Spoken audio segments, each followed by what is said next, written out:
பருவமழை முன்னெச்சரிக்கை தொடர்பாக நடவடிக்கை எதுவும் அரசு எடுக்கவில்லை என குற்றம் சாட்டியுள்ள சீமான், போதைப் பொருட்கள் எல்லாம் விற்பதற்கு இசைவு வழங்கிவிட்டு குற்றவாளிகளை சுட்டுப்பிடிக்கிறேன் என்றெல்லாம் கூறினாலும் குற்றங்களை கட்டுப்படுத்த முடியாது என தெரிவித்துள்ளார்.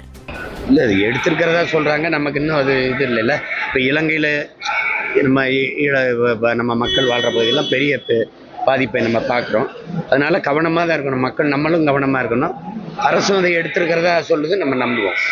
வேறு என்ன, முன்னெச்சரிக்கை எடுத்திருக்கிறதா எல்லாரும் சொல்கிறாங்க. நீங்கள் மருத்துவர்கள்லாம் 24 மணி நேரம் பணியில் இருக்கணும், காவலர்கள்லாம் விழிப்புணர்வு எடுக்கணும், மீட்பு படையெல்லாம் கவனமாக இருக்கணுங்கிறத நம்ம செய்தியில் நீங்கள் காட்டினதை பார்த்தா தான் நான். அதெல்லாம் அரசு செய்யலை. இந்த நாட்டில் குற்றங்கள் குற்றவாளிகள் பாதுகாக்கப்படுவதும் குற்றங்கள் போற்றப்படுவதும் உருவாயிடுச்சு. உங்களுக்கு புரியுதுன்னு நினைக்கிறேன். எத்தனை கொலை பண்ணாலும் 90 நாளில் வெளியில் வந்துடலாங்கிற நிலைமை இருக்கிறதுனால இந்த மாதிரி இந்த திருட்டு, இந்த கொலை எல்லாம் நிறைந்த போதையில் தான் இந்த எல்லா குற்றச்சம்பவங்களும் நிகழுது. இந்த குற்றத்தையெல்லாம் பிரசவிக்கிற தாயாக மது.